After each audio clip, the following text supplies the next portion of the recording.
different other kinds of spiritual processes that separate these different levels of realization.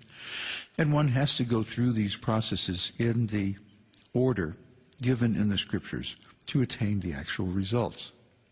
And we have all that information, and it's part of the structure of the esoteric teaching. So as we follow this path on out, we will be guided to these states one after another. So who is the person in the exoteric circle? Well, they're the newbie. They're the people who are still in material consciousness, but they're aspiring for spiritual consciousness. So they take up some kind of form of worship or service, some kind of spiritual process. And they are thinking, yes, this process will lead me to my goal, and all other processes are bogus. They're teaching or thinking like that. And that is called sectarianism. Do we really think that the Lord is only in our church or our temple or our religious organization and not in others? Then why are there so many religions? Why are there so many spiritual paths? No, God is everywhere and in everything. But he reveals himself in different proportions in different spiritual paths. And if we do a sober, comparative study of the different paths and their amount of information, the quality of the information, the quality of the process used to realize the spiritual qualities, we'll see that the esoteric teaching is far and above the most complete, the most accurate, and the most pure. And that's not because we're prejudiced. That's because it's simply a fact. However, the Kanishta Adhikari is not like that.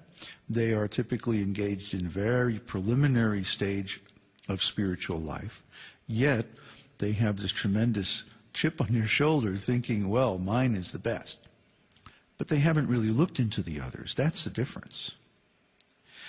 A Madhyam Adhikari has looked into many, many spiritual paths and finally accepted the esoteric teaching because of its superiority. Now, that's a different thing. He's not prejudiced. He's made the investigation. He's done his homework. So the Madhyam Adhikari steps forward and takes initiation from the bona fide spiritual master in the disciplic succession of the esoteric teaching, and accepts this teaching coming down from Krishna himself, and then practices it until he attains realization and can join the esoteric circle of master teachers. Because he has become fully self-realized, he can teach other people how to realize God.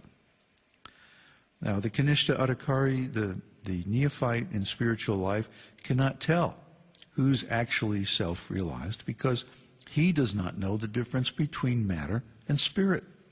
So he cannot tell when someone else is realized, and he himself doesn't even know what self-realization is.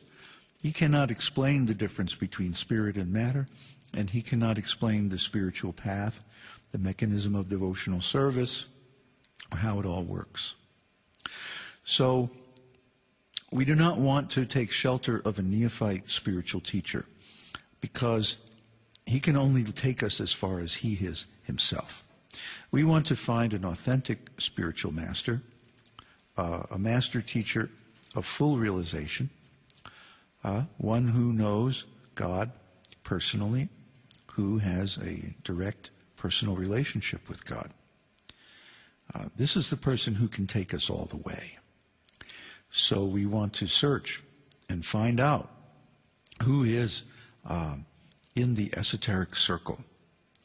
And of course, this can take a long time. There's a lot of details, information to go through, a lot of things to think about. But ultimately, it's dependent upon our sincerity. If we sincerely pray to the Lord that, oh, my dear Lord, I want to realize you in fullness. I want to be able to please you by my service. I want your eternal companionship and love. And I want to serve you eternally. Please guide me. Please send me a teacher who can take me to the ultimate stage of complete self-realization. This is the way to get a bona fide spiritual teacher. The problem is, in the beginning, we're not self-realized, and we can't recognize a true spiritual teacher.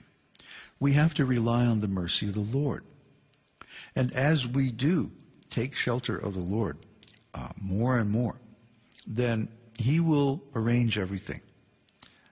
So if we're sincere, instead of looking outside for a spiritual master and trying to figure out ourselves who is self-realized, which is not a very good idea, because in the beginning we don't know who is self-realized. Instead, we should turn within, take shelter of the Lord, and pray for a bona fide spiritual master. That will be very successful. So, I hope, if you're listening to this podcast, that you are sincere, and that you will see that the esoteric teaching is the richest and most valuable, complete path to complete self-realization. Hare Krishna, Hare Ram.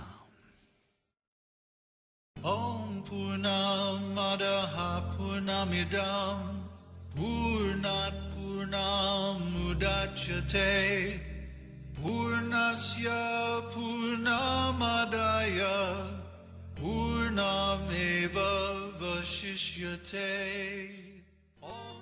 We hope you've enjoyed this edition of Your Perfect Body. This is David Hughes, your host, reminding you to visit us on the web at esotericteaching.org.